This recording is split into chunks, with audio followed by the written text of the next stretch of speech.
Hey guys, so I feel like I really left you hanging in my last video because I was talking about how the key to getting the partner that you really want is to line up your level of interest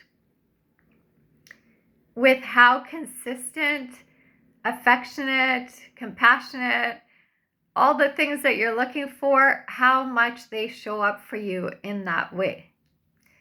And if you're anything like me, you probably are thinking, Tasleem, don't you think that I would do that if I knew how to? Like, you haven't given us the how. You're just telling us that that's what you should be doing, or that's the way to what you want. But how do you get there? Well, the key that I have found is to know what it feels like, to actually experience what it feels like to be given that consistency, that attention, affection, that passion, that interest.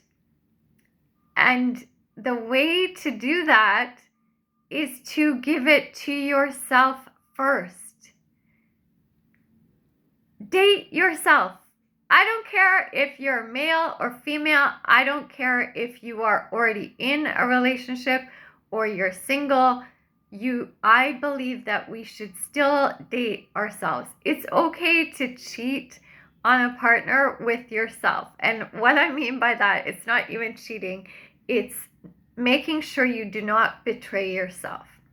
It's making sure that you are consistent with yourself. It's making sure that you show up for yourself in a passionate way, so that you know what it feels like in your body to have that kind of partnership. And you can create it in yourself first. You can create it in yourself even if you're already in a relationship. You can create it with yourself while you're single, for sure. Date yourself. Take yourself out on dates. Get dressed up.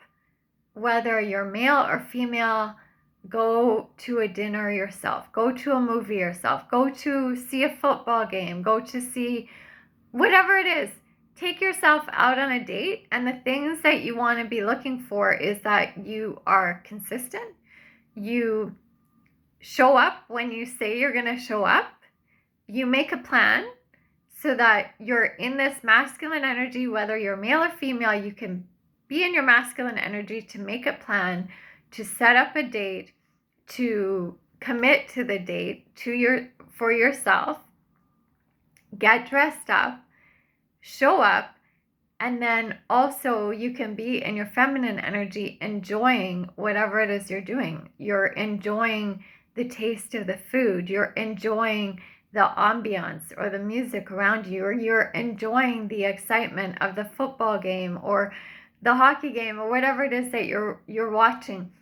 But make sure you show up for yourself consistently, compassionately, lovingly, with fun and excitement and interest in yourself. Spend time with yourself.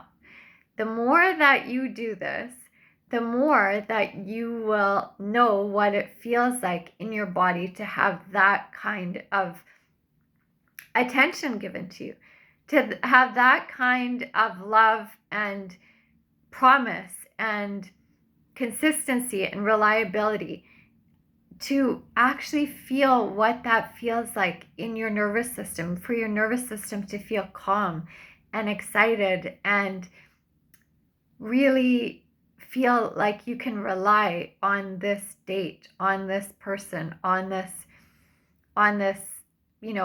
commitment. Once that gets so ingrained in your system, when you go out and meet someone, when you go out on a date, when you speak to someone, when someone is responding to you or not responding to you, your body will automatically there'll be like a ding ding. This does not feel right. This does not feel good, because you know what? This doesn't feel anything like the consistency and the reliability and the passion and attention and connection that I have been practicing with myself, giving it to myself.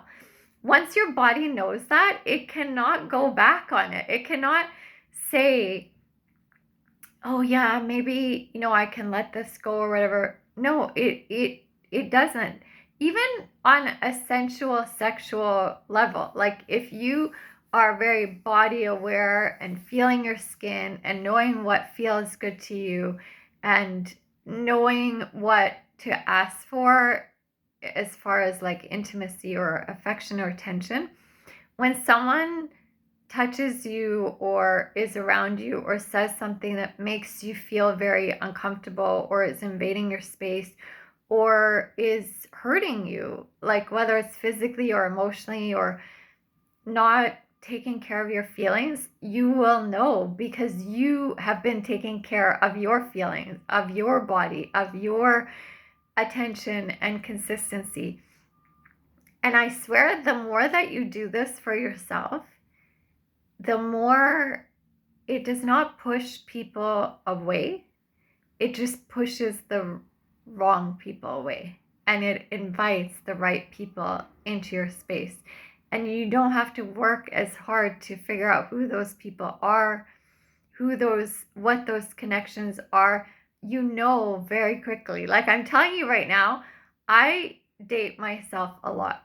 I go out to movies, I go out to dinners, I go out to dessert, I get dressed up for it. I don't say, oh, it's just me, so I'm gonna be like whatever, frumpy and don't care. No, I get dressed up, I go out, I go to dinners, I go to movies, I go to lots of theater plays. I get so excited and turned on by live theater, live music. Music is a huge turn on for me. And I turn myself on by taking myself out to these places. And the really interesting thing is that people feel that. You go by yourself, but people feel that energy and they want to be around you. I have gone out, taken myself out on dates, and I have gotten dinners like paid for. I've had people, groups of people, like not even just men, just girls and guys come and want to sit with me, and I'm alone and they're all together, or invite me to their table, or invite me somewhere else, or tell me that they're really inspired by me going out myself because they wish that they were giving more to themselves. Well, they can do it. You can do it. And it is such a gift to your nervous system. If you're used to chasing people, if you're used to, I'm not even just saying you, I'm saying it from my personal experience. I have done this a lot in my past. If you're used to chasing people or wondering why not me, why didn't they pick me, or still wanting someone that didn't want you the way that you wanted them, your nervous system is right now in this like chasing mode. For you, that's normal. For you, that's not getting the love that you want is actually normal and feels like that's where your attraction lies. Sometimes people get more attracted when someone doesn't want them, when someone is dismissive or avoidant, or that's where the avoidant and like those connection traps can happen, where your nervous system is used to that kind of love and you think that's love. But the more you train your nervous system by dating yourself, by showing yourself first what it feels like. I'm touching myself because it's actually like a feeling thing. It's inside your body. It's on your skin. I am telling you right now, sometimes I can just meet someone, not even talk to them. Sometimes they're just coming towards me and I can feel instantaneously that this is not the right person for me. It's not their look, it's an energy thing. It's like my system is so, what's that thing that they say about Spider-Man, the spider senses?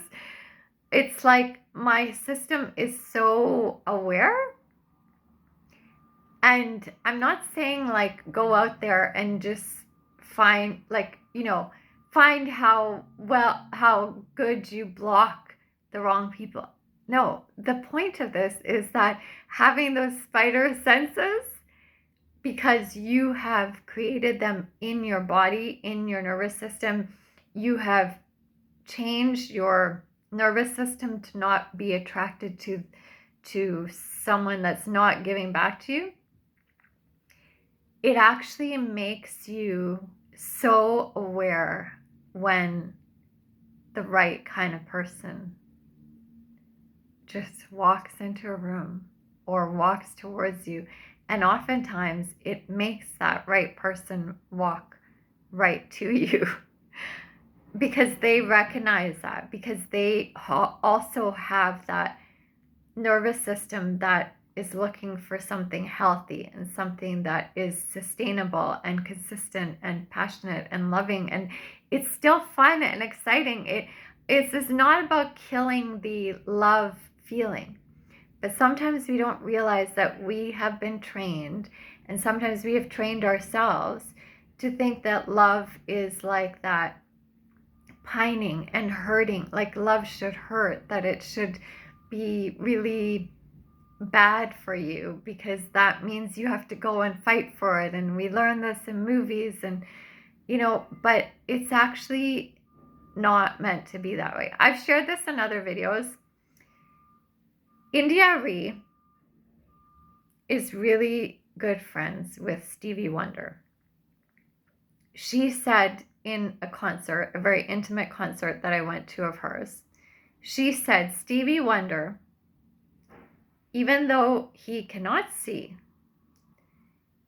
put his arms on her shoulders and looked her right in her eyes and said, India, love should not hurt. She was sharing this with us because she has a lot of songs about, broken love or loving yourself, learning to love yourself. And the idea behind it is that sometimes we think love is one thing, but it's actually not loving towards us.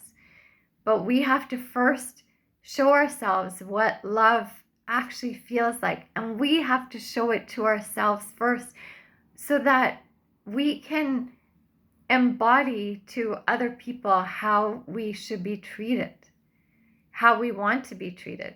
And so feeling that in your body, learning it in your body, sometimes having to switch it from what you were thinking before that love was, you actually have to like train yourselves to feel differently, to be drawn to something different. But once you do that, you no longer are attracted to those wrong type of people. You are no longer attracted to the unhealthy relationships. You are only attracted to the healthy, consistent, passionate, or whatever it is that you're looking for. Like maybe that's not what you're looking for. But the point is to feel in your body what it feels like to have that kind of love. And the best place to learn that is to give it to yourself first. Nothing compares to that. And then when the right feeling that matches up with that shows up for you, you'll know. I'll know. We'll know. I just wanted to share that with you. Thanks for listening, guys.